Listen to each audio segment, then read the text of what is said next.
যাই হোক, ঠিক আছে, আমি স্ক্রিন শেয়ার দিচ্ছি, দেখতে পাচ্ছ সবাই? যারা দেখতে পাবা না তারা হচ্ছে ই করবা, তারা তোমরা হচ্ছে ব্যাক দিয়ে আবার ঢুকবা, কারণ তোমাদের নেটের সমস্যা। ওকে, আর অন্যটা হতে পারে যে তোমাদের হচ্ছে ইসে নেটের সমস্যা তো এক হইতে পারে, আর জিমেইলের সমস্যা হইতে পারে। ওই জিমেইলটা চেঞ্জ করে অন্য জিমেইল লগ ইন করে ঢুকবা, দেখবা যে ঠিক হয়ে গেছে। ওকে, ঠিক আছে, আমাদের 31 জন জয়েন করছে। আমাদের স্টুডেন্ট অনেক বেশি, বাট জয়েন করে অনেক কম। ওকে, কারণ সবাই প্লাস পাবে না, এটা মাথায় রাখবা। 19 লাখ স্টুডেন্ট তোমার পরীক্ষা দেবে, তাই না? 19 লাখ, 19 লাখের মধ্যে কি 19 লাখ এ প্লাস পাবে বলো? কখনোই 19 লাখ এ প্লাস পাবে না। সুতরাং তোমার সবাই যে ব্যাচে থাকবে এবং সবাই যে এ প্লাস পাবে তা কখনোই নাই। সুতরাং যাদের মনে হবে যে না, ভাইয়ের কাছ থেকে উপকৃত হচ্ছি, ভাইয়ের গাইডলাইনগুলো আমাদের লাগবে, তারাই জয়েন করবা, বাদ বাকি সব কোনো ব্যাপার না, অন্য জায়গায় যাও, কোনো সমস্যা নাই। ঠিক আছে?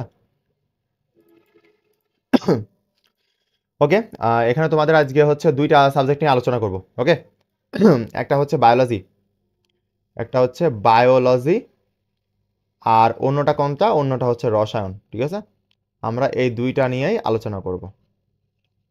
আমাদের দুইটা নিয়ে একেবারে এ টু জেড, যে কিভাবে লিখবা, কিভাবে কি করবা, তোমাদের এ টু জেড যা সাজেশন লাগে সব কিছু দিয়ে দিব। ওকে, আর যেহেতু হচ্ছে আমি ফিজিক্স পড়াই, তোমাদের ডেডিকেটেডভাবে ফিজিক্সটাই করানো উচিত আমার। তারপরেও যেহেতু তোমাদের অন্য সাবজেক্টের সমস্যা, সুতরাং সেই জন্য আমি অন্যগুলো দেখাচ্ছি। ওকে, এখন দেখো যে জীববিজ্ঞান, তাই না?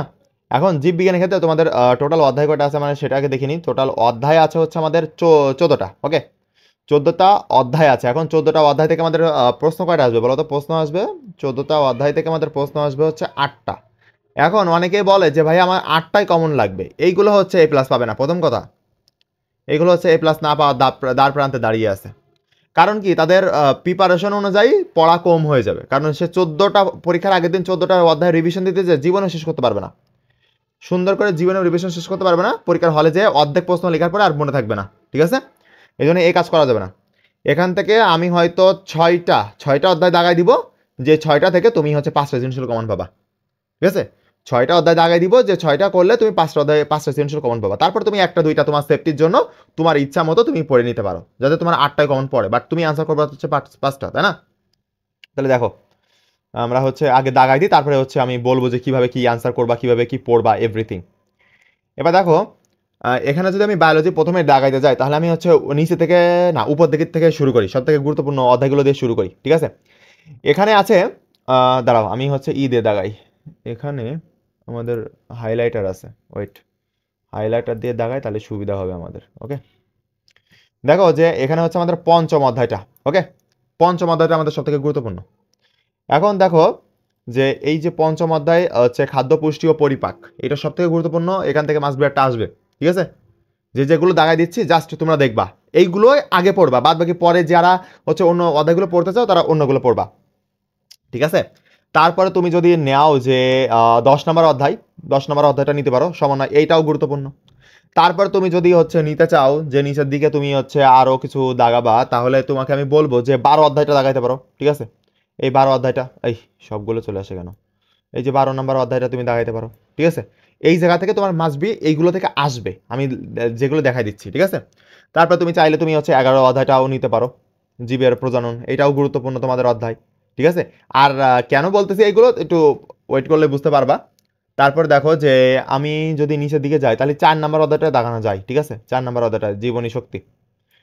আর তারপরে হচ্ছে আর কি কি বাদ আছে দেখো তো, 7 অধ্যায়, 8 অধ্যায়, আমাদের 8 অধ্যায়টা দিব, হ্যাঁ 8 অধ্যায়টাও দিব আমরা। ওকে, টোটাল কয়টা হচ্ছে দেখো তো, একটা দুইটা তিনটা আর তিনটা, 6টা, তাই তো? 6টা, আর 5 8 10 11 12, তাই না? আমার টোটাল 6টা হচ্ছে। এই 6টা থেকে তোমার কয়টা কমন আসবে আমি একটু বলি। এই যে যে তোমাকে 6টা দাগাই দিলাম না, এই 6টা থেকে তুমি দেখবা যে হয় 4টা, সরি, হয় 4টা নয়তো 5টা তোমার কমন সৃজনশীল চলে আসতেছে। এইবার আমরা তো রিস্ক নিব না, তাই না? যে 5টা বা আবার দেখা গেলো যে 6টাও চলে আসতেছে, 6টা থেকে 6টাও চলে আসতে পারে। ঠিক আছে, বলা যাচ্ছে না, হয় 4টা নয়তো 5টা নয়তো 6টা, এই রেঞ্জে আসবে। বাট তোমার এই 5টা আসার সম্ভাবনা সব থেকে বেশি। ঠিক আছে, 5টা আসার সম্ভাবনা সব থেকে বেশি। এখন যারা রিস্ক নিতে চাচ্ছ না, তাদের ক্ষেত্রে আমি কি বলবো?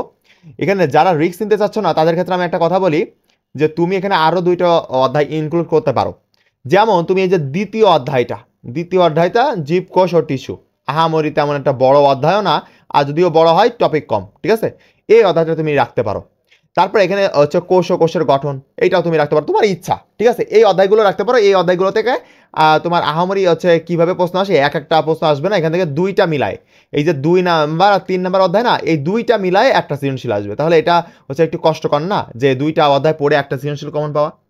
এই জন্য আমি বলবো যে উপরের এই 6টা যে অধ্যায় দাগিয়ে দিলাম, 4 নাম্বার, 5 নাম্বার, 8, 10, 11, 12, এইগুলো একেবারে টপ নচ লেভেলে 100/100তে প্রিপারেশন নিতে হবে, 100/100, ঠিক আছে, 100/100 প্রিপারেশন নিতে হবে, মানে কোনো কিছু বাদ দেওয়া যাবে না। ওকে, এইবার তোমার যখন প্রিপারেশন একেবারে 100 to 100 হয়ে যাবে, তারপরে এক্সট্রা হিসেবে তুমি জাস্ট এখানে হচ্ছে 2 নাম্বার বা 3 নাম্বার, বা তুমি হচ্ছে আরো নিচের দিকে ওই যে দেখতে গেল 14 নম্বর বা 13 নাম্বার অধ্যায়, এগুলো দেখতে পারো যদি মন চায়, ঠিক আছে, যদি মন চায়। বাট তোমার সব থেকে গুরুত্বপূর্ণ চ্যাপ্টার হচ্ছে এই যে যেগুলো আমি হলুদ কালিতে দাগাই দিলাম, এইটা হচ্ছে সব থেকে গুরুত্বপূর্ণ অধ্যায়, ঠিক আছে, আশা করি সবাই বুঝতে পারছো। এখন আসি যে তুমি কিভাবে পড়বা। ওকে, বায়োলজিটা কিভাবে পড়বা, এইটা হচ্ছে সব থেকে গুরুত্বপূর্ণ বিষয়। দেখো যে আমরা বাংলা যেভাবে সৃজনশীল লিখি, বা তোমার পদার্থ, গতদিন তো আমরা পদার্থ ক্লাস নিলাম, পদার্থ বিজ্ঞানে যেভাবে মানে হচ্ছে লিখি, সেভাবে কিন্তু তোমার হচ্ছে বায়োলজিতে নাই। বায়োলজি কিন্তু সম্পূর্ণ তোমাকে বর্ণনা করতে হবে। আমি ওই যে বিএমআই নির্ণয়, ওগুলো আলাদা ব্যাপার, ওগুলো 1টা 2টা আসলেও আসতে পারে, না এলে নাই।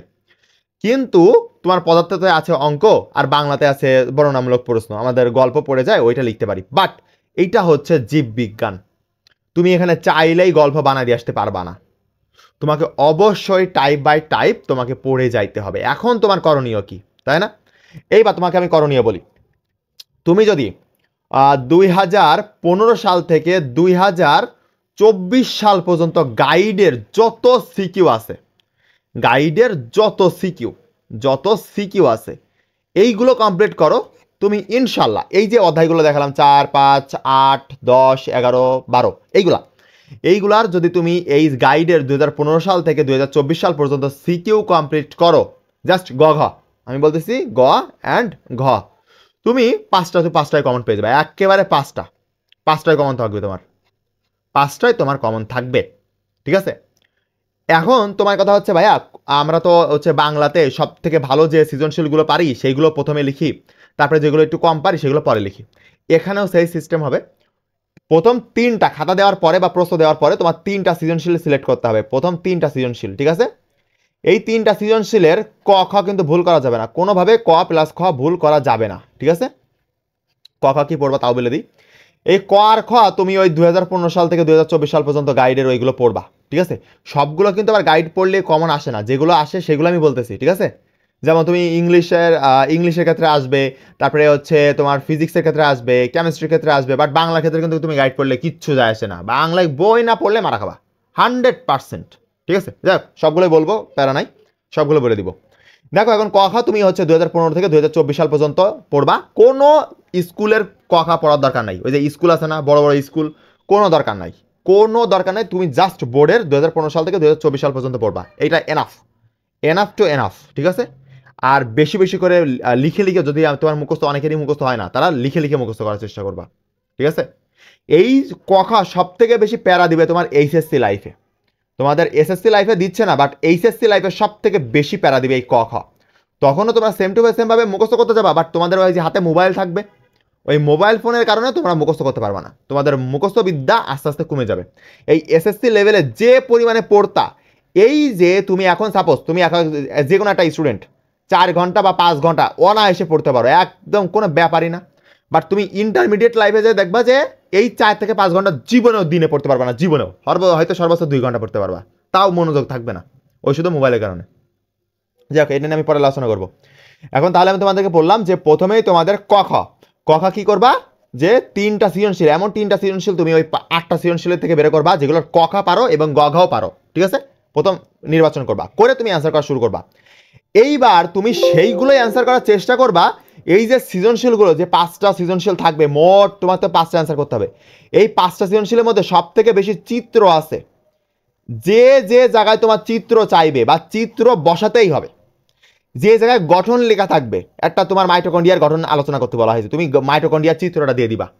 চিত্র দিলে গতে, সাপোজ গতে গঠন আলোচনা করতে হয়েছে, গঠতে কত মার্ক বলো তো? 3 মার্ক না?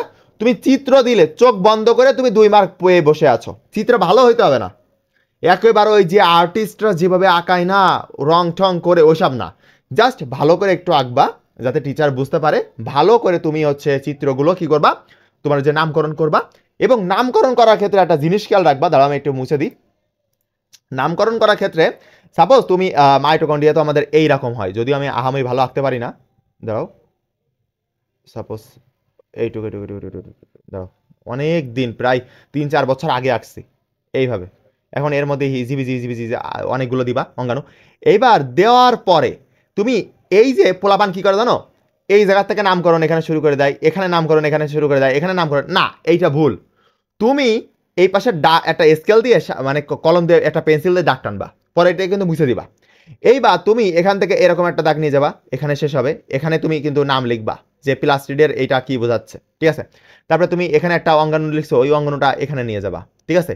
একদম এখানে এক দাগে শেষ হচ্ছে, এখানে নাম লিখবা, এখানে এইভাবে নিয়ে যাবা, তারপর আবার নিচের দিকে আসে এইভাবে নিয়ে যাবা। এইভাবে যদি তুমি প্রেজেন্ট করে আসতে পারো, তোমার টিচার ওই গঠন কিন্তু দেখবে না যে গঠনে কি লিখতেছো। তোমার টিচার এই চিত্র দেখেই তোমাকে 3 দিয়ে একেবারে শেষ করে দিবে। আর তোমার চিত্র আঁকলে তো তোমার হচ্ছে 2 পেজ বা 1.5 পেজ লেখা লাগতেছে না, তাই না? চিত্রটা দিবা সব সময় পেজের মাঝ বরাবর, এই যে পেজ, এই পেজের মাঝ বরাবর চিত্রটা দেওয়ার চেষ্টা করবা, ঠিক আছে।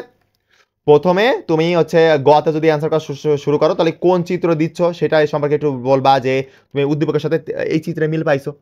এবার পাওয়ার পরে তুমি হচ্ছে লিখবা যে নিচে তোমার চিত্রটা দেওয়া হলো, নিয়ে আবার একটা জিনিস লিখবা যে চিত্র। স্যার একটা কোশ্চেন ছিল। হ্যাঁ বলো বলো বলো। স্যার অনেক সময় তো দেখা যায় যে চিত্র যখন আঁকি আঁকি হুম। আসলে স্যার গঠন কোনটার গঠনের মানে অঙ্গাণু যেটা আর কি এটা হুম। শনাক্ত আমরা করতে পারি না আর কি, এটা অঙ্গাণু গুলো ভুলে যায় কোন অঙ্গাণুটা হ্যাঁ ভালো কথা কি বলিছো। এখন হ্যাঁ, এটা এখন এটা কি করবো? এখন তোমাকে মিনিমাম 3টা বা 4টা দিলেও হবে। টিচার বুঝবে যে ও ভুলে গেছে, বাট ওর চিত্র ঠিক আছে। তোমার চিত্র ঠিক আছে কিনা এইটা ম্যাটার, ওকে, চিত্র ঠিক থাকতেছে কিনা। তুমি মিনিমাম এক একটা চিত্রের তুমি গাইড পড়লেই বুঝতে পারবা যে কোন কোন চিত্রগুলো বেশি আসতেছে। আর তারপর যদি লাগে তো আমার শিট করা আছে তোমাদেরকে, রাত্রে ফ্রি হয়ে আমি তো এই তোমাদের ক্লাস নেওয়ার পরে এইচএস এর ক্লাস নিব, ওদের ক্লাস নেওয়া হয়ে গেলে তোমাদেরকে আমি শিটটা দিয়ে দিব, তোমরা ওই ওই চিত্রগুলোই প্র্যাকটিস করে নিবা, দেখবে যে হুবহু ওই চিত্রগুলোই আসতেছে, ওর বাইরে থেকে আসবে না, ঠিক আছে। আমার শিট করা আছে, ওই চিত্রগুলো প্র্যাকটিস করে দেবা, ওকে। বায়োলজিতে, হ্যালো স্যার, হ্যাঁ বলো। ওই আমার একটা টিচার বলছিল যে টপিক গুলো আমি আনসার করব, ওই হুম। টপিক গুলার ইংলিশ নামটা যদি আমি সাথে দিয়ে দিই সেটা নাকি অনেকটা ভালো হয়, মানে হ্যাঁ নাম্বার বাড়ার অবশ্যই সম্ভাবনা আছে। অবশ্যই ভালো হবে, অবশ্যই ভালো হবে, বাট এই যে ইংলিশ নাম দিতে যায় তুমি যদি বানান ভুল করে বসো তাহলে কিন্তু আমার নাম্বার কেটে নেবে।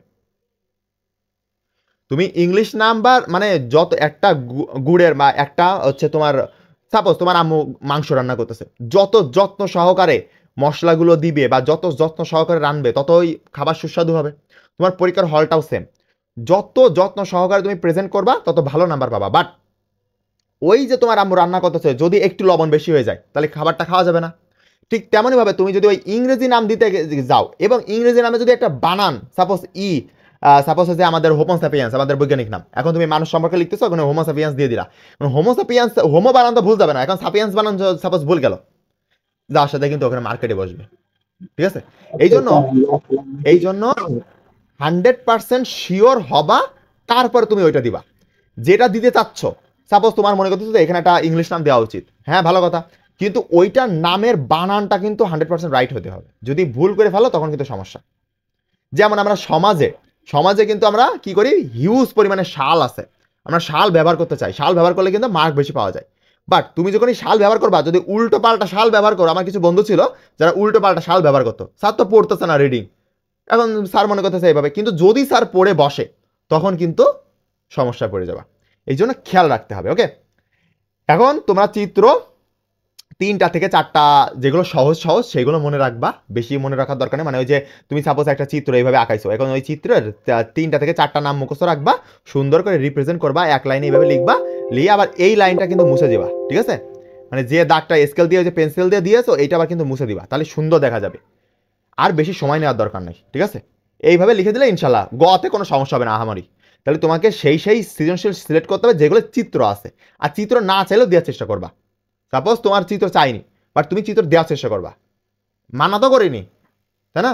মানা তো করি নাই যে তুমি চিত্র দিলে মার্ক একটা কোশ্চেন ছিল হ্যাঁ বলো। স্যার, ধরেন প্রশ্নের মধ্যে চিত্রের সাথে বর্ণনা চাই নাই, অনেক স্যারে তো প্রেফার করে যে চিত্রের সাথে ছোট একটা বর্ণনা দিয়ে হ্যাঁ দিতে। অবশ্যই, কি না আপনি চাইলেও দিতে হবে করেন? বর্ণনা।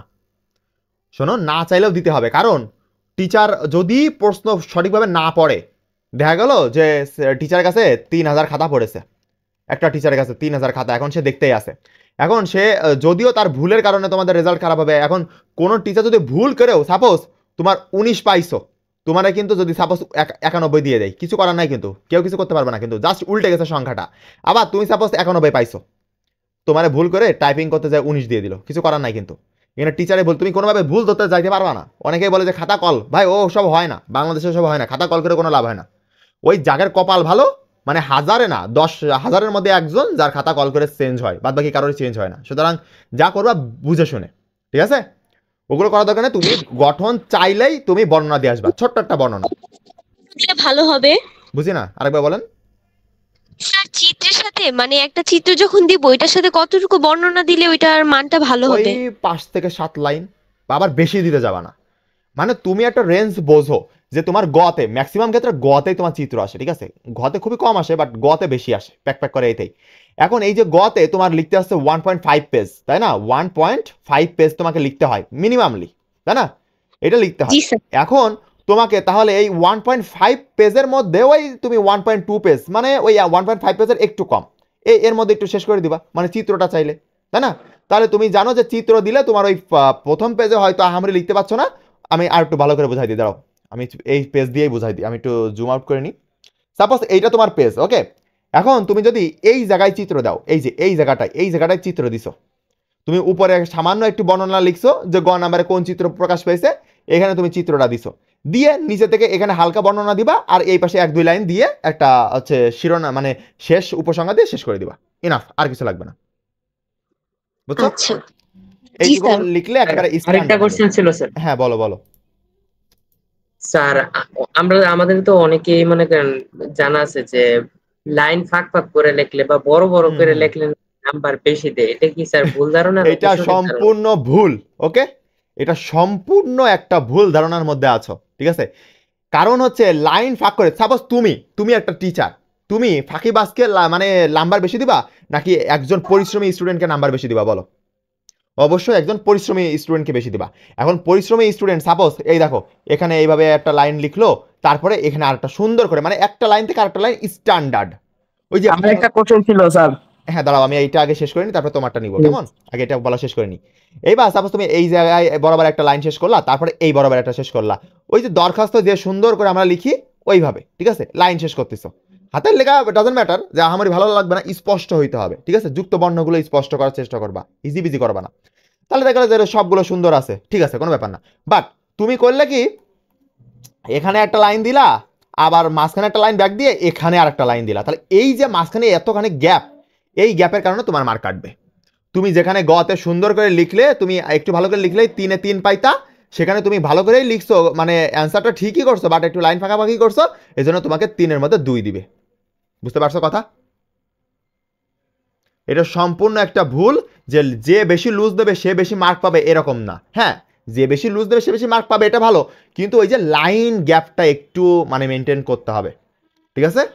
লাইন গ্যাপটা আহামরি বেশি দেওয়া যাবে না। আমি দেখছি যে কয়টারই দেখি সেই কয়টারই ওই পুরো এরকম বেশি বেশি দিয়ে রাখে।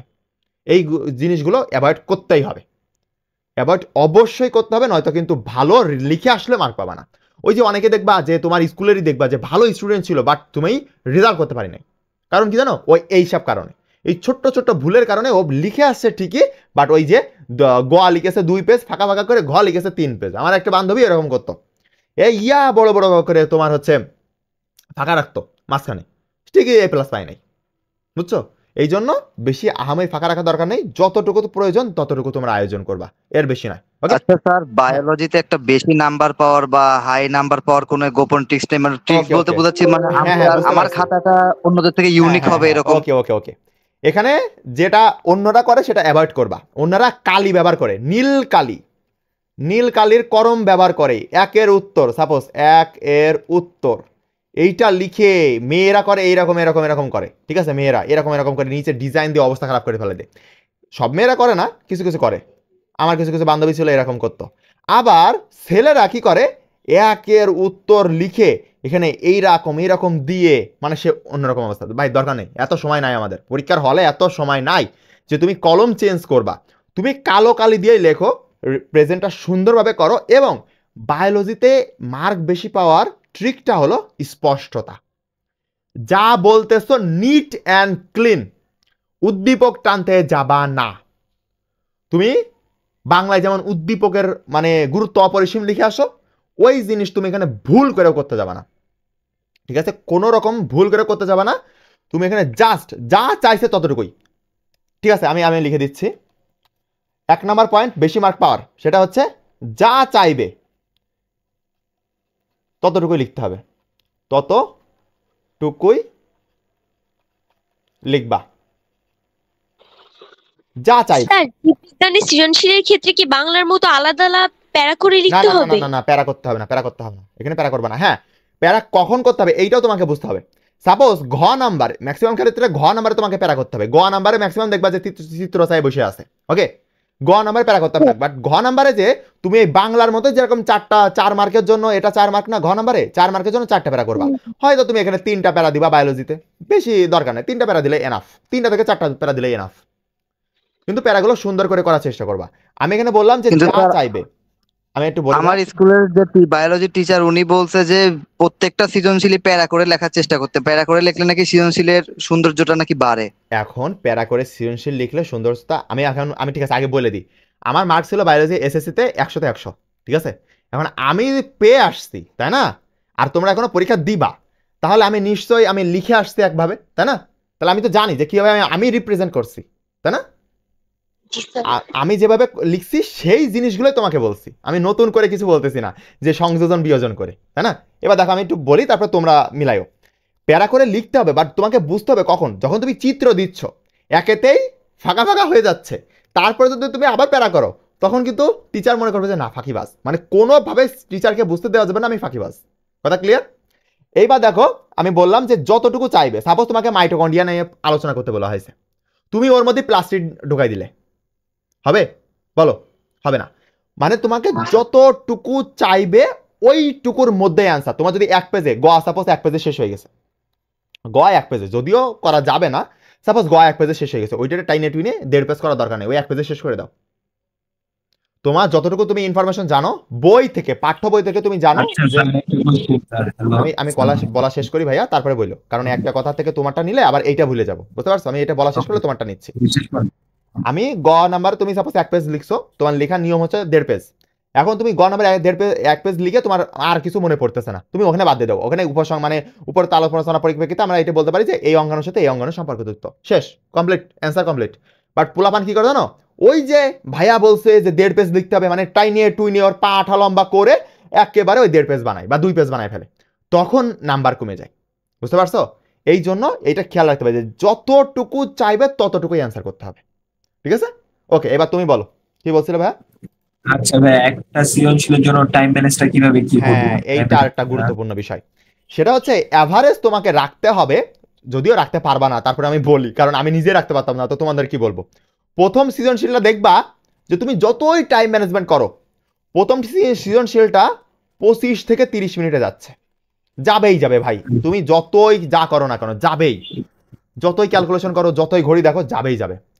পরে সৃজনশীলটা দেখবা যে ওই এবার কমা শুরু করবে, প্রথমটা যখন গেছে না তখন আমাদের হালকা করে একটু টনক নড়ে, মানে 1 ঘন্টা হয়ে গেল তখন আমাদের টনক নড়ে, তারপরে দেখবা যে 28 মিনিটে যাচ্ছে, 27 মিনিটে যাচ্ছে, তারপরে যখন তিনটা সৃজনশীল হয়ে যাবে, 3টা সৃজনশীল হয়ে যাবে, লাস্টে 2টো সৃজনশীল দেখবা যে 19 মিনিট বা 20 মিনিটেও শেষ হচ্ছে বা তারও কমে শেষ হচ্ছে।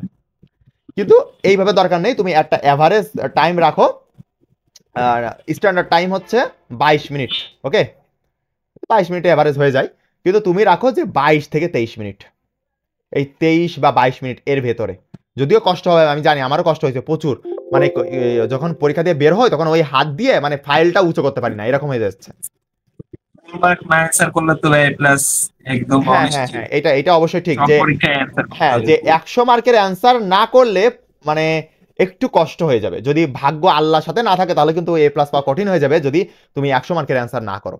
ঠিক আছে, এই জন্য চাইবা এই জন্য 100 ভাইয়া মার্কের এই অ্যান্সার যে করে দেওয়া আসা। সময়গুলো মেনটেন করে চলতে হবে, কারণ হ্যাঁ যদি হ্যাঁ লাস্টে হ্যাঁ, সময় না অবশ্যই থাকে। অবশ্যই সময়টা মেনটেন করতে হবে। প্রথম সৃজনশীল যদি তোমার 23 মিনিট সময় লাগে, ওই লাস্টের সৃজনশীলটাও 23 মিনিট সময় লাগাতে হবে। কিন্তু এটা কেউ পোলাপান লাগায় না তো, ওই প্রথমটা লাগাবে 40 মিনিট আর পরেরটা যে 10 মিনিটই, ওরে আল্লাহ পারতেছি না, তাড়াতাড়ি করে আরে লিখে দিই। ইয়া, এই যে এইসব সাবজেক্টে তো সময় বেশি, এখন এগুলাতে বেশি দেখতে গিয়ে দেখি লাস্টে আসলে হ্যাঁ কি হ্যাঁ হ্যাঁ, লেখা দিতে ওইটাই এই জন্য তোমাকে আগে থেকে বাসায় প্ল্যানটা করে নিয়ে যেতে হবে। আর তোমাদের পাশে যারা বসবে কোনোভাবে আশা করো না যে তাদের কাছ থেকে শুনবা, কারণ আমার পাশে যেগুলো বসছিল বিড়ি খেয়ে আসে, তোমার হচ্ছে পরীক্ষা দিতে আসছে। এখন ম্যাম শুনতেছে, এই তোমার গা দিয়ে হচ্ছে সিগারেটের গন্ধ বেরোচ্ছে কেন? বলছে ম্যাম যে গাড়িতে আসছি ওই গাড়ি চালক হচ্ছে সিগারেট খাচ্ছিল। আমরা হাসতে হাসতে মানে সব মানে এরকম পোলাপান বসবে। সুতরাং তুমি একটা কথা মাথায় রাখবা, দেখো দেখে দেখে বা অন্যের সাহায্য নিয়ে ওই 4.83 পাওয়া যায়, 4.83 পাওয়া যায়, বাট ওই 5.00 পাওয়া যায় না দেখে দেখে। ঠিক আছে, এটা মাথায় রাখবা। হ্যাঁ, তুমি একটু টুকটাক সাহায্য নিতেই পারো যে দোস্ত আমার এখানে হচ্ছে উত্তরটা একটু বলতো, আমার উত্তরে সমস্যা হচ্ছে। কিন্তু যদি এরকম হয়, হে ভাই তুই লুজ শিট দে ভাই, আমি তাড়াতাড়ি দেখে লিখবো ভাই, লুজ শিট দে, এরকম করো না। ঠিক আছে, কারণ এইগুলো নিয়ে কিন্তু প্রচুর পরিমাণে আর গার্ড কিন্তু তোমাদের ব্যবহারের উপর ডিপেন্ড করবে। তোমরা যদি পাকনামি করো তাহলে গার্ড মানে পাকনা হবে সেইভাবে, তুমি যদি নরম সহজ সরল থাকো তাহলে গার্ডও সেরকম হবে। টিচারের সাথে বেশি কথা বলার দরকার নেই, তুমি চুপচাপ তোমার পরীক্ষার উপর ফোকাস। আচ্ছা ভাইয়া, হ্যাঁ আমি বলো। যত ভালোই প্রিপারেশন নিয়ে যাই না কেন, একটা না একটা প্রশ্নে, কোনো না কোনো একটা প্রশ্নে আমি আটকাবোই আটকাবো, এটা তো ওকে, স্বাভাবিক। আর একটা সেই ভালো ক্ষেত্রে কথা। কি আমি কি হ্যাঁ, সাপোজ তুমি গতে আটকে গেছো, কোনোভাবে অ্যান্সার করতে পারতেছো না, ওই গয়ের যতটুকু পেজ লাগবে ওইটুকু ফাঁকা রেখে ঘতে চলে যাবা। কোনোভাবে ওইখানে দাঁড়িয়ে থাকবা না, কারণ লাস্টের 5 মিনিট, একটু অপেক্ষা করো ভাই, তোমার প্রশ্নটা নিচ্ছি। লাস্টের 5 মিনিট তোমাকে একটু সুযোগ সুবিধা দেয় প্রত্যেকটা সেন্টারেই, যদি স্যার তেড়ামি না হয়, তেড়া মার্কা না হয়, ঠিক আছে, তোমাকে 5 মিনিট দিবেই। তখন কিন্তু তুমি ওই গ নাম্বার অ্যান্সারটা করতে পারো। বাট তুমি যদি এই গ নাম্বারে হাই আল্লাহ কি হবে আমার মনে পড়তেছে না, তুমি দেখা গেলো যে 10 মিনিট সময় খেয়ে ফেলাইছো এইটা অ্যান্সার করতে করতে, তখন কিন্তু সমস্যা হয়ে যাবে। এই জন্য আমি বলবো যে যেখানে তুমি সাপোজ গ এবং ঘতে দুইটাই সমস্যা হয়েছে, গ পারো নাই আবার ঘও পারো নাই, তুমি ওইটুকু পেজ 1.5 পেজ বাদ রেখে চলে যাও। আর একটা জিনিস খেয়াল করবা যে তোমার এক এক বন্ধু থাকবে যে হিউজ পরিমাণে লুজ নিয়েই যাচ্ছে, ঠিক আছে, হিউজ পরিমাণে লুজ নিয়েই যাচ্ছে, এদের দিকে তাকাবা না, কারণ সবাই A+ পাবে না কিন্তু। ঠিক আছে, আবার লুজ নিয়েও অনেকে A+ পাবে। এই জন্য অন্যের সংসারের দিকে তাকাইতে যাবে না, অন্যরা যা পারে করুক, তুমি তোমার খাতায় ফোকাস রাখার চেষ্টা করবা এবং সব থেকে নিজের বেস্ট দিয়ে চেষ্টা করবা অ্যান্সার করার, ইনশাল্লাহ তুমি ভালো করবা। ঠিক আছে, ওকে, আর কারো প্রশ্ন আছে বলো। স্যার ভাইয়া হ্যাঁ বলো আচ্ছা বলো। উনি বলুন হ্যাঁ বলো, যে প্রথমে বলছিলে বলো। স্যার ওই যে, আচ্ছা, ওই ছেলেটা বলো, ওইগুলো হ্যাঁ বলো বলো, পারবে, আমি হ্যাঁ পরে বলো বলবো।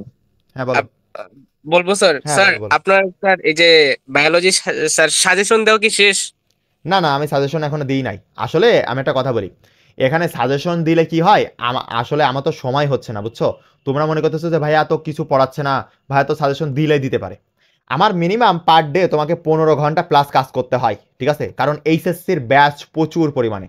আর আমার প্রত্যেকটা এই যে তোমরা হচ্ছে বায়োলজি নিয়ে টেনশন করতেছো না, এই বায়োলজির আমার এইচএসসি উঠলে আমারই নিজের হাতের আমার নিজের লেখা বই পাবা তোমরা, বুঝতে পারছো। এই জন্য জি স্যার। তোমাদের এইচএসসি তে উঠার আগেই বইটা শেষ করতে যাচ্ছি, যাতে তোমাদের কোনো সমস্যা না হয়।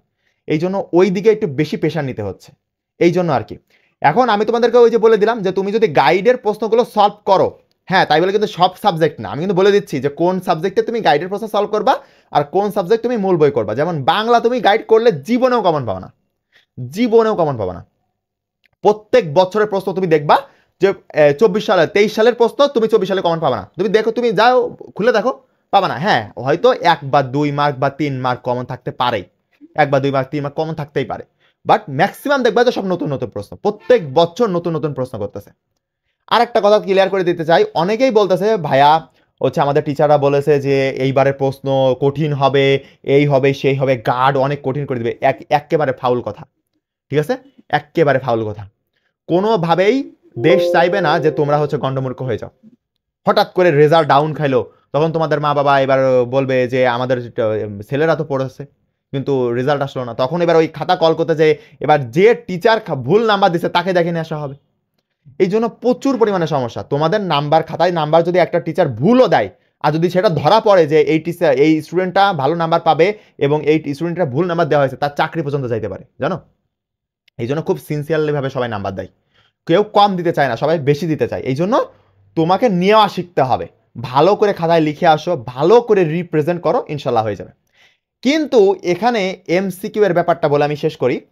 এমসিকিউ এর যে ব্যাপারটা আছে এইটা কিন্তু তোমাকে একটু বই পড়তে হবে বায়োলজির ক্ষেত্রে।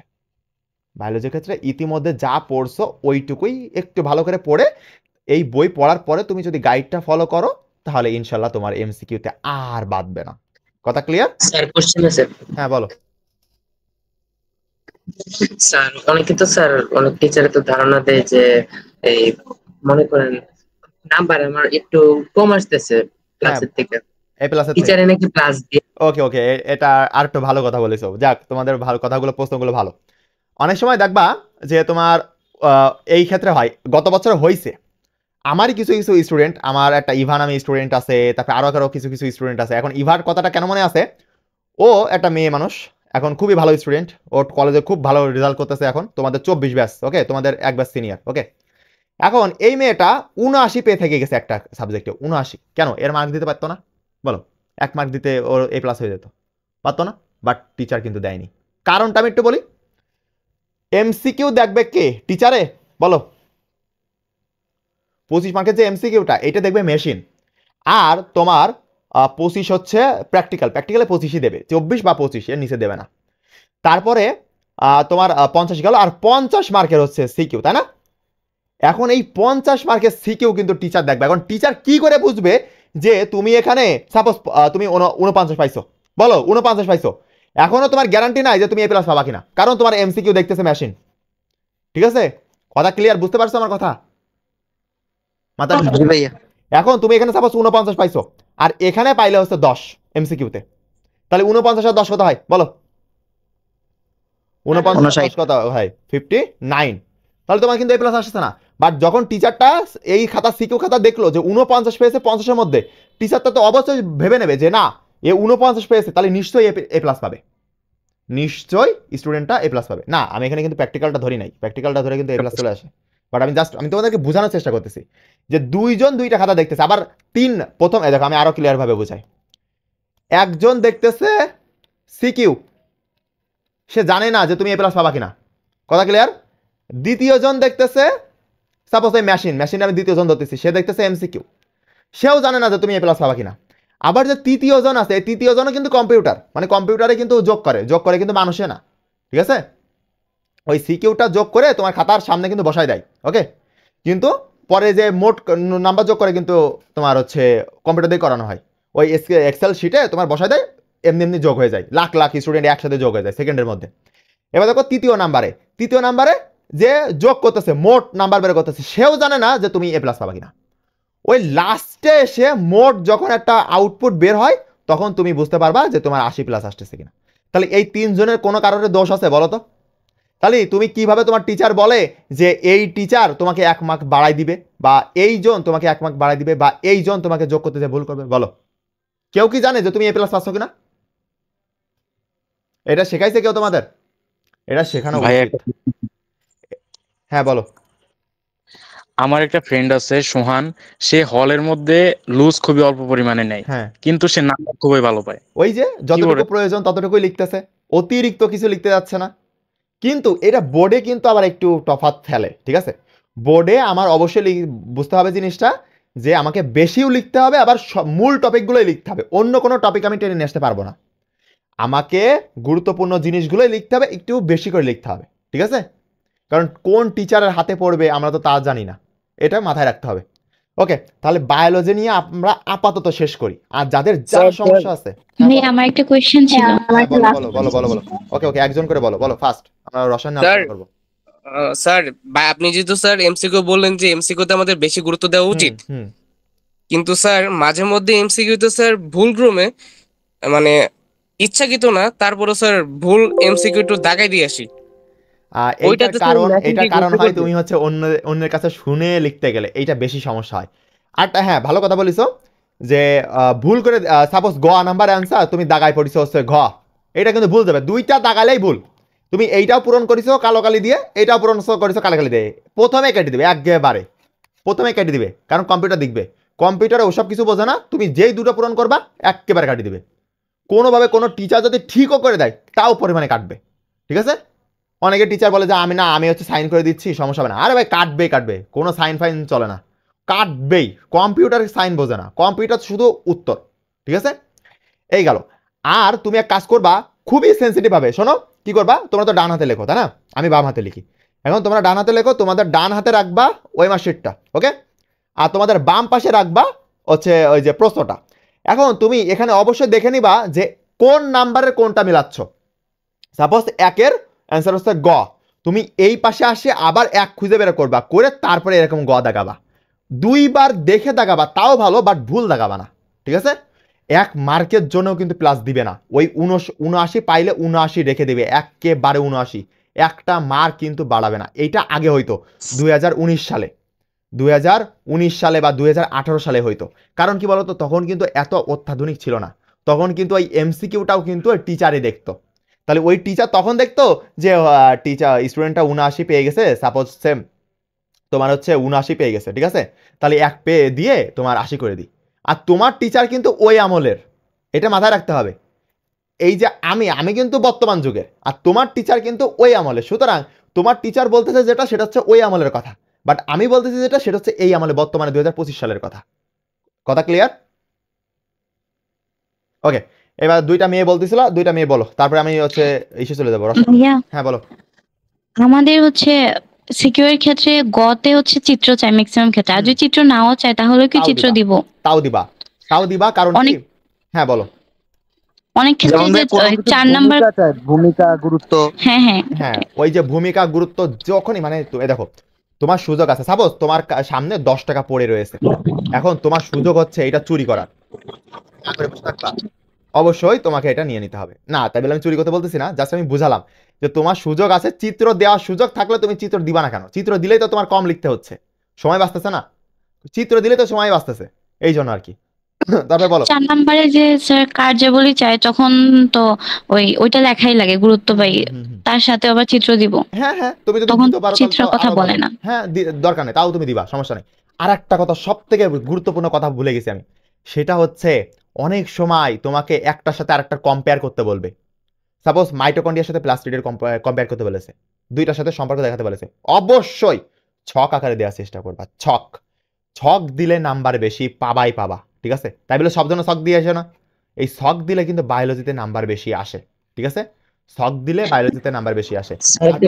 ভাইয়া ছক দেওয়ার পরে তো ওইখানে আর চিত্র লাগবে না তো? না মানে দুইটা তুলনা করতে বললে তখন তার চিত্র দরকার নেই। তখন আর চিত্র দরকার নেই, দাঁড়াও আমি আরেকটা বলিনি। তারপরে ওকে দাঁড়াও আমি নিচ্ছি। তারপর আরেকটা কথা, এই যে পয়েন্ট আকারে, এইভাবে পয়েন্ট আকারে দেওয়া, এই যে পয়েন্ট আকারে লিখতেছো, তুমি ছক আকারে দিছো না, হয়তো তুমি ছক আকারে দিছো, এবার ধরো তুমি ওটা ছক আকারে দিতে পারছো না, মানে পার্থক্যটা সঠিকভাবে জানো না তুমি, তখন তুমি পয়েন্ট আকারে লেখা শুরু করবা। 1 নম্বর পয়েন্ট, 2 নম্বর পয়েন্ট, এইগুলো করলে কিন্তু একটু তোমার খাতা থেকে অন্যদের খাতা একটু আলাদা হবে।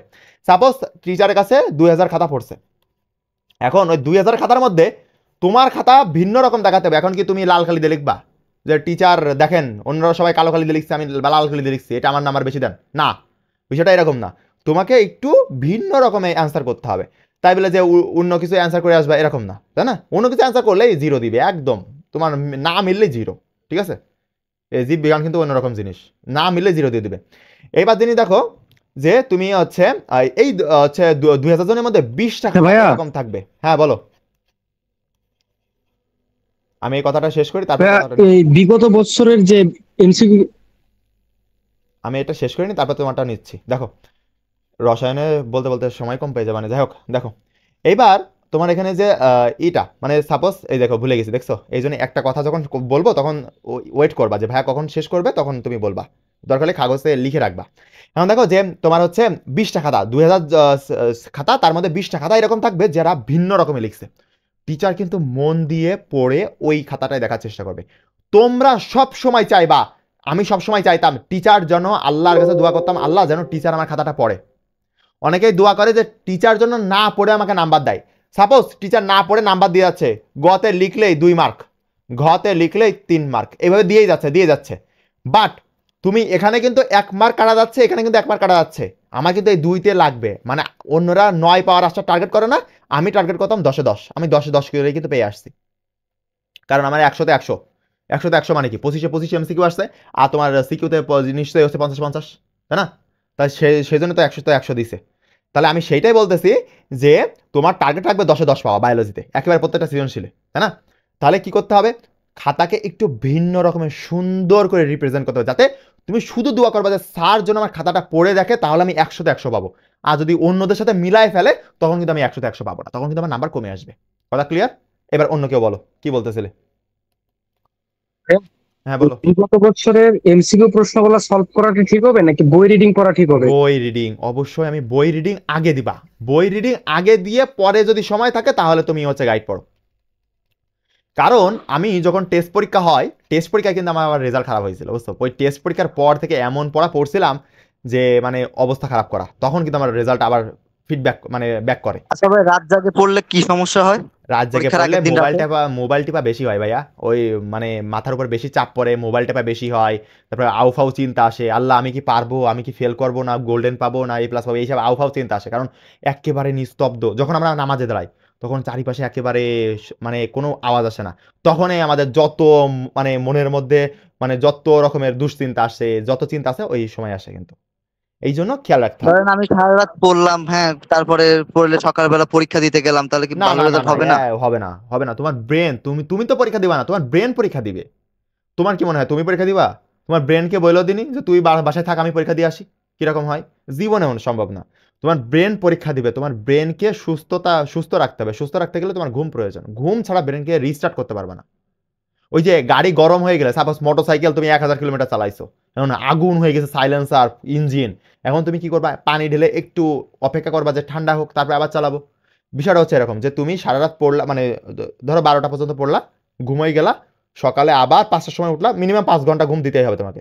আবার 5টার সময় উঠলা, নামাজ পড়লা, পড়ে পড়াশোনা শুরু করলা, সুন্দর করে রিভিশন দিয়ে দৌড় মারলা, একদম সুন্দর পরীক্ষা দিয়ে আসতে পারবা।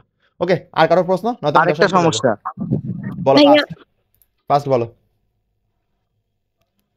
বলো। হ্যাঁ বলো তাড়াতাড়ি বলো, একজন বললেই হচ্ছে। আচ্ছা স্যার, অনেক লিখবো ঠিক আছে, এই মেয়েটা অনেকক্ষণ ধরে বলতেছে। হ্যাঁ বলো বোন, কি হয়েছে? গুরুত্ব বলে কি পয়েন্ট আকারে লিখলে ভালো হ্যাঁ হবে? হ্যাঁ হ্যাঁ, অবশ্যই গুরুত্ব, মানে আপনার কোনো কিছুর গুরুত্ব অবশ্যই পয়েন্ট আকারে লিখবেন, অবশ্যই পয়েন্ট আকারে লিখবেন, মার্কটা বেশি পাবেন আপনি। আচ্ছা স্যার, একটা সমস্যা হ্যাঁ বলো বলি। বলো। স্যার, যখন ওই পরীক্ষা দিতে রাস্তা দিয়ে যায় বা পরীক্ষার হলে বসে যায়, তখন মানে মনে হয় যে এই টপিকটা একটু পড়ার দরকার yes, ছিল, okay, এই okay. জিনিসটা পড়ে আসি নাই, এরকম একটা ঠিক আছে, যাই হোক, হয়। ঠিক আছে আমি বলি। আমার রসায়নে আজকে এমনিও বলা হবে না, আমি বুঝতে পারছি, আমি বায়োলজি নিয়ে আলোচনা করি, ঠিক আছে? বায়োলজিটা শেষ করে আজকে, কালকে রসায়ন নিয়ে করে দিবানে, নয়তো আমার শেষ হয়ে যাবে টাইম। আমি একটা তোমাকে কথা বলি, আর 15 মিনিট আছে। তোমরা যখন বাসা থেকে বের হবা, চুপ একদম, কোনো বন্ধুর সাথে ওই যে বন্ধু দোস্ত কি অবস্থা, হ্যান ত্যান, কি পড়েছিস, তুই আমার একটু ধরতো, এই কাজ করবা না, যে কাউকে ধরতে দিবা না, তোমাকে প্রশ্ন ডিমোটিভেট করে দিবে। কিন্তু তোমার বন্ধু যেটা ধরবে ওইটা পরীক্ষাতে আসবে না, মাথায় ঢুকাই নাও। আমি নিজে করে দেখেছি, আমার বন্ধু যেটা ধরছে, আমি প্রথম 1-2টা পরীক্ষাতে মনে করতাম যে ও যেটা ধরতেছে ওইটা মনে হয় আসতে পারে না, পরে দেখলাম যে না, ওই বাস দেওয়ার জন্য এই কাজ করতেছে। আমি বলি খুব ভালো বন্ধু, এই যে এখন বন্ধু আছে, আমি একটা টপিক আলোচনা করি, এই যে বন্ধু আছে না, এই বন্ধু জিনিসটা এই এসএসসি পর্যন্তই। এসএসসি ইন্টার লাইফে যে কোনো বন্ধু নামে কিছু থাকবে না, কারণ সবাই ভিন্ন কলেজে, ভিন্ন জায়গায়, ভিন্ন সিলেবাস, ভিন্ন সব কিচ্ছু থাকবে না। সুতরাং তোমার বন্ধুর জন্য মায়ার পোড়া এই জায়গা থেকে বাদ দিতে হবে। তুমি রেজাল্ট না করতে পারলে তোমার বন্ধুর মা বাবাই তোমার নামে খারাপ কিছু বলবে, তোমার বন্ধুই খারাপ কিছু বলে বেড়াবে যে ও পড়াশোনা করেনি, ওই মেয়ের সাথে ঘুরে বেড়াচ্ছে, ওই ছেলের সাথে ঘুরে বেড়াচ্ছে, এই জন্য বুঝছো? এখানে হ্যাঁ বলো। আছে ওই ডিমোটিভেট বন্ধুরাও এখানে আছে ক্লাসে। সমস্যা নেই না, কিছু সব বন্ধু তো এরকম না, কিছু বন্ধু থাকবে তোমার ভাইয়ের মতো, ঠিক আছে? সেই সব বন্ধু আবার কোনোদিন সমস্যা হবে না, বুঝছো? যাই করে বললাম। এখন তুমি প্রশ্ন করছিলে যে হ্যাঁ দাঁড়াও, আমি ওইটা প্রশ্নের অ্যান্সার দিয়ে নিই। যে ভাই তুমি বলছিলে যে হচ্ছে পরীক্ষার হলে গেলে তোমার মনে হয় যে এইটা আর একটু পড়ি না, আমি পুরো রেড অ্যালার্ট দিব। আমি যে জিনিস করিনি, তোমরাও আমার স্টুডেন্ট, তোমরাও করতে যাবা না। এইটা একটা ভুল ধারণা, মেয়েরা সব থেকে বেশি করে, গাড়িতে যাওয়ার সময়ও পড়ে এরা। ধরো তোমার মানে গাড়িতে করে যাচ্ছে একটা সেন্টারে, সেখানে যাইতে যেতে ওরা আম্মু একটা বই ধরে রাখবে, ওর আব্বু একটা বই, আর ও একটা বই। মানে অবাক করা কাণ্ড। আমি বলি এইটা কখনোই করবা না। তুমি সকালে বাড়ি থেকে বের হওয়া পর্যন্ত ওইটাই তোমার লাস্ট পড়া। স্কুলে যায়ও কিছু পড়বা না, গাড়িতে পড়তে পড়তেও যাবা না, যা পড়ে গেছো এনাফ, আর না আর না। স্যার এক্সামের কয় ঘন্টা আগে পড়াটা স্কিপ রাখবো? ভালো কথা বলিছো। ধরো তোমাদের কয়টা দিয়েছে পরীক্ষা, 10টা না 11টায়? আমি দেখি নাই, মনে নাই। 10টা থেকে। 10টা থেকে, ভালো কথা বলিছো। এখন দেখো, আমি যদি 10টা থেকে বলি, পরীক্ষার সবসময় চেষ্টা করবা যে একেবারে টাইম একটা 1 ঘন্টা আগে বের হওয়া, ঠিক আছে? 1 ঘন্টা আগে বের হওয়া। তাহলে তুমি যদি, তোমাকে কি স্কুল থেকে নিয়ে যাবে বা আলাদা যাইতে বলেছে সবাই? আলাদা যেতে বলে। অনেকেই আলাদা যাইতে বলে, আবার আমরা তো গ্রামের স্কুল থেকে পড়ছি, আমাদের হচ্ছে একসাথে নিয়ে যায়। যাক ব্যাপার না, মিনিমাম 1 ঘন্টা হাতে রেখে, কারণ যারা শহরে থাকো তারা জ্যামে পড়তে পারো, কারণ সবাই একসাথে। আমাদের স্কুল বাস আছে, স্কুল বাসে করে যেতে পারবো। হ্যাঁ ওইটাই। কিন্তু ওই যে তোমার বাস যদি জ্যামে পড়ে, এই জন্য একটু নির্দিষ্ট সময় টাইম রেখে বের হবা। সাপোজ তুমি এখানে 9টায় বের হচ্ছ, ওকে, সাপোজ আমি বলতেছি, এক একজনের ক্ষেত্রে এক একটা হবে, সমস্যা নেই। স্কুল থেকে বলে দিবে, যখন তোমার ওই যে প্রবেশপত্র হাতে দিবে না, তখন তোমাকে বলে দিবে। ওই যে তোমাদের কিছুদিন পরে দেখবা যে 3 দিন বা 4 দিন আগে ওই রুটিন আর প্রশ্ন মানে দিয়ে দেয় হাতে, ওই যে যাক। এখন তারপরে তুমি 9টায় বের হলা, এখন তার মিনিমাম 1 ঘন্টা আগে তোমার পড়া শেষ করতে হবে। 8টায় পড়া শেষ করতে হবে, দি এন্ড। এখন ভাই আমার খালি সবসময় মনে হয় এই জিনিসটা পড়ি না, এটা একটু দেখি, এটা মনে নাই, এটা মনে হইলে দেখা যাবে না। কারণ তুমি মনে হইলে দেখবা যে আরো গুলাচ্ছে। শয়তান কি চাবে যে তুমি A+ পাও? শয়তান কখনোই চাইবে না। শয়তান তুমি পরীক্ষার হলে বসবা, টপিক পড়ি তখন মনে চায় যে পরের টপিকটা আবার পড়তে মনে চায়। কোনো দরকার নেই। এই সকাল 8টা পর্যন্ত পড়বা। হ্যাঁ বলো। স্যার এসব সিচুয়েশনে তো মাঝে মাঝে মনে হচ্ছে বইটা স্কুলে নিয়ে যাই স্যার। না নিয়ে কোনো দরকার নেই, কারণ ওই নিয়ে গেলে তোমার ঘুলাবে। একই সাপোজ তুমি একটা ট্রিক অ্যাপ্লাই করে একটা জিনিসের গুরুত্ব, সাপোজ তুমি মাইটোকন্ড্রিয়ার যে গুরুত্বটা আছে বা কাজ আছে, ওইটা একটা ট্রিক অ্যাপ্লাই করে তুমি মুখস্থ করছো সুন্দর করে, তোমার কিন্তু যাইতে যাইতে মনে হবে যে দূর কিছু মনে নেই। কিন্তু তুমি যদি ওইটা আবার দেখো, তুমি মনে হবে যে পরের পৃষ্ঠাটা দেখি, তারপরে পৃষ্ঠা দেখি, এই দেখতে দেখতে আল্লাহ আমার কিছু মনে নাই, হাই আল্লাহ আমার কিছু মনে নাই। আমি কিন্তু কোনোদিন এই কাজ আমারও হয়, তুমি মানুষ আমিও মানুষ, আমারও সেম টু সেম জিনিস হতো, বাট আমি কোনোদিনও বই খুলে দেখতাম না, কারণ আমি জানি আমি বাসা থেকে বের হয়েছি মানে আমি কি আমার পড়া কমপ্লিট বুড়ে বের হয়েছি আমি, তাহলে নিশ্চয়ই আমার পড়া কমপ্লিট আছে। আমার এখন হয়তো আমার নার্ভাসনেসের কারণে আমার পড়াটা মনে আসতেছে না, বাট পরীক্ষার হলে যখন বসবা একেবারে মানে এক্সাম হলে যাওয়ার সময় যখন মানে যাওয়া হয় তখন নার্ভাস হয়ে পড়াগুলা সব টপিক গুলা কেমন গুলিয়ে যায়, তখন কি করা উচিত? ওই পরীক্ষার হলে যে আবার ঠিকই মনে পড়বে, ঠিক আছে? ওটা আমাদের সাথে খালি মানে বুকটা কাঁপতে থাকে, এখন আরেকটা প্রশ্ন। হ্যাঁ বলো, আমি কি পারবো লিখতে, এরকম সমস্যা নেই, ওসব নিয়ে প্যারা নাই। আর স্যার ধরেন, বলো স্যার ধরেন আমি মাইটোকন্ড্রিয়ার বর্ণনাটা দিচ্ছি আর কি, মাঝখানে মনে করেন একটা লাইন ভুলে চলে আসছে, মানে এটা অন্য কিছুর বর্ণনা, আমি ভুলে ভুল করেও কাটতে যাবে না, কারণ তোমার লাইন বাই লাইন টিচার কখনোই, সাপোজ তুমি একটা জিনিস দেখো যে 2000 খাতা পড়ছে একজনের কাছে, তা একজনের বউ বাচ্চা কাচ্চা আছে, সেই বউ বাচ্চা কাচ্চার সাথে ঝগড়া করবে, তারপরে আবার নিজের তোমার হচ্ছে আছে, তোমার ওই যে নিজের স্কুল আছে, স্কুলের টিচার মানে টিচিং করবে, তারপর আবার প্রাইভেট পড়ায়, সব কিছু করে এসে একটা টিচার রাত্রে খাওয়ার পরে খাতা দেখতে বসে, তাই না? এখন টিচার সব কিছু মাথায় নিয়ে এসে কখনোই তোমার line A for Apple, B for ball, C for cat, D for dog এইভাবে পড়বে না। সে জানে যে তুমি কোথায় ভুল করবা, ঠিক আছে?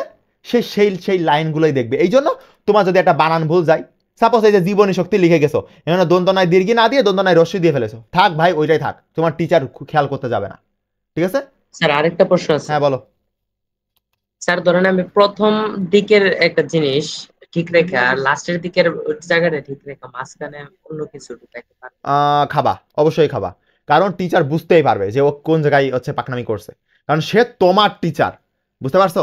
সে তোমার এই জীবন মিনিমাম 10-15 বছর আগে শেষ করে আসছে, আরো 20 বছর আগে তোমার এই জীবন শেষ করে আসছে, সুতরাং সে সময় যা করতো সে জানে যে তুমি হচ্ছে প্রথম লাইনের এই পাশে প্রথম প্যারাগুলো ঠিক রাখতে চাচ্ছ, আবার লাস্টের লাইনগুলো ঠিক রাখতে চাচ্ছ, মাঝখানে একটু গুলাই দিতে চাচ্ছ, সমস্যা আছে। হ্যাঁ, কিন্তু কখন করতে পারবা জানো? সাপোজ তোমার কমন আসেনি, ওয়েট আমি একটু তোমার হচ্ছে নিচ্ছি, দাঁড়াও তোমার প্রশ্নটা আমি একটু ক্লিয়ার করে দিই। সাপোজ তোমার কমন আসে নাই, 4টা তুমি লিখছো, আর একটা তো ভাই তুমি একে অ্যান্সার করতেই হবে, তাই না? অ্যান্সার তো করতেই হবে। তাহলে সেই ক্ষেত্রে তুমি এই কাজ করতে পারো, এই ট্রিক অ্যাপ্লাই করতে পারো লাস্টের ওই একটা প্রশ্নে, ঠিক আছে? এই ট্রিক যেন প্রথমের প্রশ্নে অ্যাপ্লাই করতে যাও না, মারা খেয়ে যাবা। ওকে, ঠিক আছে। আরেকজন একটা মেয়ে বলতেছিল, বলো বলো বলো বলো। আমাদের যে মানে ঘরের যে অ্যান্সারটা, ঘরের অ্যান্সার হচ্ছে এটা যদি আমি কখনো 2 প্যারা করি, মানে গাইডে কয়েকটা কোয়েশ্চেন অ্যান্সার দেখলাম যে 2 প্যারা অনেক মানে দেওয়া আর কি। যেমন ফার্স্টে যেমন আমরা লিখি যে এটার উদ্দীপক থেকে আমরা জানতে পারলাম যে এটা, দেন হচ্ছে এটার বর্ণনা বা প্রতিকার মানে যাই হোক আর কি, সেটা 1 প্যারা। তো ঘরে যদি আমি 2 প্যারা দিই সেটা কি প্রবলেম হবে? প্রবলেম হবে কি, দেখতে একটু অসুন্দর দেখা যাবে। তুমি একটা পেজে, শোনো আমি তোমাকে একটু দূর করে দেখা দিই, স্পিকারটা অফ রাখো, আমি বুঝে দিচ্ছি। শব্দ আসতেছে বা বাতাসের শব্দ আসতেছে, আমি এখানে বলে দিচ্ছি। সাপোজ এইটা তোমার পেজ, ওকে, এই যে লালটুকু দেখা যাচ্ছে এটা তোমার পেজ। এখন তুমি এখান থেকে শুরু করলে, তাহলে 1 এর গ, তাই না, গর অ্যান্সার। তাহলে তুমি এখান থেকে লেখা শুরু করলে এইভাবে এইভাবে নিয়ে তুমি এখানে একটা প্যারা শেষ করলে এখানে, তাই না? এইবার তুমি দেখা গেল যে এখানে আরেকটা প্যারা দিছো, দিয়ে এইটুকু ফাঁকা রাখলে আবার শুরু করলা, ঠিক আছে? এইভাবে লিখতে আসো লিখতে আসো, এইটা করা ঠিক আছে। কিন্তু কিন্তু তুমি এখানে রেকর্ডিং পাবা, সমস্যা নেই। কিন্তু তুমি যদি এই জিনিসটা ঠিক আছে যে তুমি 2টা প্যারায় একটা পেজে মিনিমাম 2টা প্যারা করতে হবে, এইটা খেয়াল রাখবা যে এক পেজে মিনিমাম তোমাকে 2টা প্যারা করতে হবে। ওকে, এক পেজে মিনিমাম তোমাকে 2টা প্যারা করতে হবে। কিন্তু পরের পেজে যে তুমি আর প্যারাই করবা না, না করে আবার ঢালাই করে এই পাশ থেকে এই পাশে লিখতে লিখতে লিখতে লিখতে লিখতে শেষ করবা, তাহলে কিন্তু একটু সমস্যা হবে।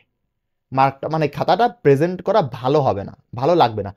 একটা জিনিস মনে রাখবা, তোমার কাছে যদি খাতার লেখা ভালো না লাগে তাহলে টিচারের কাছেও লাগবে না। আমার টিচার সবসময় এটা বলতো আমাকে যে পিয়াল দেখ, তোর কাছে তোর লেখা যদি ভালো পছন্দ না হয় তাহলে অন্যের কাছে পছন্দ হওয়ার আশা করবি না। তোর কাছে একটা জিনিস, সাপোজ একটা কাজ করিছো, তোমার কাছে পছন্দ হচ্ছে মানে অন্যের কাছেও পছন্দ হবে। তোমার কাছে পছন্দ হচ্ছে না তাহলে অন্যের কাছে কিভাবে পছন্দ হবে বলো তো? তুমি একটা ঈদের একটা ড্রেস কিনছো, তোমার নিজের কাছে ভালো লাগছে না, তাহলে অন্যের কাছে ভালো লাগে কোনোদিন? বাট তোমার নিজের কাছে ভালো লাগতেছে, তাহলে অন্যের কাছেও ভালো লাগবে। এই জন্য তুমি লিখতে লিখতেই মানে এখনই এই যে প্র্যাকটিস করার সময়, এই যে 2-1 দিন আছে, তুমি এখনই প্র্যাকটিস করবা, সুন্দর করে দেখবা যে হয়ে গেছে। ওকে, এখানে একটা কথা বলি তোমাদেরকে। হ্যাঁ বলো, আরো কিছু বলবা? আরেকটা কোয়েশ্চেন ছিল। জি বলো। আচ্ছা ভাই, আমাদের তো হচ্ছে মানে এক্সামের আগের দিন হচ্ছে 14টা চ্যাপ্টার পড়া সম্ভব না। এমসিকিউ এর ক্ষেত্রে আসলে করবোটা কি? এমসিকিউ এর ক্ষেত্রে দেখো, আমি তোমাকে এখানে 6টা অধ্যায় দাগাইছি, তাই না? এই যে 6টা অধ্যায়, এই 6টা অধ্যায় তো তুমি মাস্ট বি তোমার এমসিকিউ বই প্লাস গাইড, বই আগে পড়তে হবে তারপরে গাইড পড়তে হবে, তাই না? শুধু সালের গুলো আবার যেন স্কুলের গুলো দেখতে যাও না, ঠিক আছে? বই প্লাস গাইড শেষ করলা। এইবার তোমার বাকি যে চ্যাপ্টারগুলো আছে ওইগুলো শুধু গাইড পড়ে যাবা। কারণ কি, ওইগুলো যদি তুমি বই পড়তে যাও, হ্যাঁ যদি বই পড়ার সময় থাকে তাহলে পড়িও, আর যদি না থাকে তাহলে শুধু গাইড পড়ে যাও। কারণ সবগুলো যদি তুমি খাইতে যাও, সাপোজ তুমি এই যে ঈদে মাংস খাইছো না সবাই, এখন যদি তুমি 1 কেজি মাংস একা খাইতে যাও তাহলে হবে না। তুমি অল্প অল্প করে খাবা, দেখবা যে হ্যাঁ সমস্যা হচ্ছে না। বাট যদি এখানে যে চতুর্থ অধ্যায় যেটা আছে, 4 আর 11, এই 2টা অধ্যায় স্যার আমি একটু দুর্বল, শুধু আমি না আমাদের এখানে অনেকেই দুর্বল, তো স্যার এই এটা সিকিউর জন্য বাদ দিলে কোনো সমস্যা হবে? সমস্যা হবে না, বাট এখানে আমি একটু কথা বলি যে এখানে আমি যেগুলো দাগাই দিছি এগুলোতে কনফার্ম আসবে, ঠিক আছে? কনফার্ম আসবে। এখানে তুমি বলতেছো যে চতুর্থ, ঠিক আছে, এই চতুর্থ আর 11 এইটা গুরুত্ব, আমি জানি যে এগুলো বড় অধ্যায়, তোমার হচ্ছে পেশাল পড়ে, আমি জানি। কিন্তু এইগুলোর তোমার যদি বই সুন্দর করে পড়া থাকে এবং তার সাথে যদি তুমি গুলো পড়ো, তাও ইজিলি ভাবে শেষ করতে পারবা। আর তারপরে তো ইউটিউবে ক্লাস আছে, তাই না? ইউটিউবে তো ফ্রি প্লে লিস্ট অহরহ রয়েছে, তাই না? আচ্ছা, এই 2টা বাদ দিলে কি ভাইয়া পাওয়া যাবে না? 11 নাম্বার চ্যাপ্টার থেকে হচ্ছে কি কি ইম্পর্টেন্ট? 11 নাম্বার চ্যাপ্টার হচ্ছে পারি না, মানে কম কম পারি, তো ওইখান থেকে মেইনলি ইম্পর্টেন্ট কি কি? আমি বলি তুমি যখন গাইডে যাবা, ঠিক আছে, গাইডে যাবা, দেখবা মিনিমাম 10টা টপিক আছে, যে টপিক থেকেই প্রত্যেকবার প্রশ্ন আসছে। তুমি একবার রিডিং পড়ে নিবা গাইডের প্রশ্নগুলো। ধরো তোমার গাইডে 100 প্রশ্ন আছে, ওই তোমার এই 11 অধ্যায় থেকে তোমার 100টা প্রশ্ন আছে। এখন তুমি একটা সাদা পেজ নিয়ে বসবা, সাদা পেজ নিয়ে, এইগুলো এখনই করার সময়, ঠিক আছে?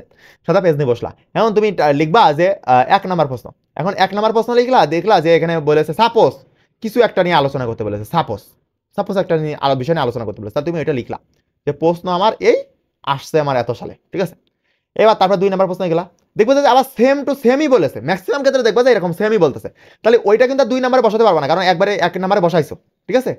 এইবার তুমি 2 নাম্বারে আরেকটা বসাবা, মানে আমি অ্যানালাইসিস করতেছি, কিন্তু এটা তোমাদের আগে থেকে করা উচিত। আমি এগুলো আগে থেকে করে রাখছিলাম, বাট সেই নোট খাতাগুলো আমি ভাইয়া দেখে, এগুলো তো টেস্ট পেপারে অ্যানালাইসিস করা থাকে।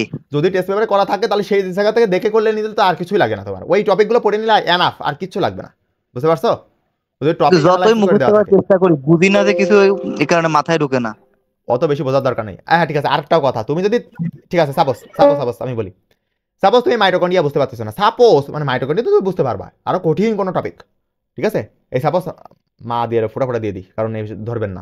এখন এই যে মাইটোকন্ড্রিয়া তুমি বুঝতে পারতেছো না, এখন তুমি এইটা কি করবা, বসে থাকবা নিয়ে বা তোমার বন্ধুর কাছে শুনবা না, তুমি এটা ইউটিউবে সার্চ দিবা যে মাইটোকন্ড্রিয়া, শুধু মাইটোকন্ড্রিয়া লিখবা, দেখবা যে 5 থেকে 10 মিনিটের একটা ভিডিও চলে আসে, শর্ট ভিডিও যাকে বলে, শর্ট ভিডিও। এই শর্ট ভিডিওগুলো দেখবা যে তোমার 10 থেকে 15 মিনিটে তোমার মানে সমাধান হয়ে যাবে, ওই শুধু মাইটোকন্ড্রিয়াটাই তোমার বোঝাই দিবে। অধ্যায়ের সবাদ শ্বসনের যে পার্টটা, ওইটা সিকিউর জন্য ইম্পর্টেন্ট। আসবেই, সবাদ শোষণ অবাদ শোষণ আসবেই। ক খতেও আসতে পারে, বা গ ঘতেও আসতে পারে। তারপরে ওই যে এটিপি, অ্যাডিনোসিন ট্রাইফসফেট, এটিপি, এগুলো আসবেই, তুমি একদম কনফার্ম থাকো, ঠিক আছে? এডিপি, তারপরে হচ্ছে ফটোফসফোরাইলেশন প্রক্রিয়া, এখনো মনে আছে, আমি প্রায় কত বছর পরে তোমাদেরকে পড়াচ্ছি জানো, অনেক বছর পরে তোমাদেরকে এই পড়াচ্ছি, ঠিক আছে? যাক এগুলো নিয়ে প্যারা নাই। ইন্টারে নাই এগুলা? হ্যাঁ এগুলো ইন্টারে আছে, তাছাড়া তোমাদের ফুল সিলেবাসও আছে, বুঝছো? যাক এগুলো আমাদের, স্যার হ্যাঁ বলো। স্যার আপনি স্যার সামনের ক্লাসে না, আপনি স্যার আপনার পড়া মতো শেষ করার পরে স্যার আমাদের প্রশ্নগুলো আমরা খাতায় লিখে রাখবো, আর আপনি যখন স্যার আপনার ক্লাস করতে থাকবেন না স্যার, ওই ক্লাসের মধ্যে আমার স্যার পার্সোনালি স্যার অনেকগুলো প্রশ্ন আমি জিজ্ঞাসা করার আগে আপনি বলে দেন, এই জন্য স্যার জিজ্ঞাসা করা লাগে। তোমরা হচ্ছে সবাই একটা সাদা খাতা বা সাদা পেজ নিবা, নিয়ে ধরো তোমার কালকে সামনে, আজকে তো রসায়ন নিতে পারলাম না, বায়োলজির সমাধান করতে করতে সময় চলে গেল, তোমাদের সামনের দিন হচ্ছে আমি নিব হচ্ছে রসায়ন, ঠিক আছে? কালকে, ঠিক আছে, রসায়নটা নিব। এখন তোমাদের কাজ কি হবে জানো, এই সাদা পেজে তোমাদের রসায়ন রিলেটেড কি কি সমস্যা আছে মাথার মধ্যে, যে ভাইয়া আমার এই পড়তে গেলে এই সমস্যা হয়, আমার এই পড়তে গেলে এই সমস্যা হয়, তুমি সুন্দর করে 10-12টা পয়েন্ট দরকার লিখে রাখবা। এবার এক একজন, কালকের পর কি আর ক্লাস নেবেন? হ্যাঁ নিব না কেন, অবশ্যই। আমাদের তো বাংলা পড়তে হবে, তো এই কারণে জিজ্ঞেস করলাম আর কি। শোনো, বাংলা তো তুমি সারা দিন পড়ছো, সারা রাত পড়তেছো, 1 ঘন্টা করে ক্লাস না, সুতরাং তোমার এই গাইডলাইন ক্লাসগুলো খুব উপকারে আসবে। কালকে সময় ক্লাস হবে? হ্যাঁ সেম সময় 8টা 10 ক্লাস হবে, ঠিক আছে? ওই যে অনেকেই তোমার 79 অফ হয়ে যাবে, আর তোমাদের ওই 80 হয়ে যাবে, এই আর কি তফাৎ। হ্যাঁ বলো। আমাদের সেন্টার আমাদের বাসা থেকে 2.5 ঘন্টা দূরে, তো এই ক্ষেত্রে কি বই নেওয়াটা কি ঠিক হবে? কোনো দরকার নেই ভাই, বই না নিয়েই দৌড় মাইরো, তাতেই হবে। ও সব বই নিয়ে যে ওই পড়তে গেলে সব গুলাই খাবা। যাই হোক, আর যাদের প্রশ্ন আছে ইনবক্সে কইরো। এখন আপাতত ক্লাস শেষ হয়ে যাচ্ছে, ভালো থাকবা। আর তোমাদের যদি কোনো বন্ধু অ্যাড হতে চায় তাহলে আমাকে বলবা, যে ভাইয়ের কাছে ইনফরমেশন দিয়ে তারপরে অ্যাড হইতে, তোমরা যেন আবার অ্যাড দিতে যাও না, ঠিক আছে? যদি কেউ অ্যাড হতে চায় তাহলে বইলো, ঠিক আছে? ওকে, তাহলে আজকে আল্লাহ হাফেজ, ভালো থাকবা সবাই, আর মন দিয়ে পড়াশোনা। আসসালামু আলাইকুম। ওয়ালাইকুম আসসালাম।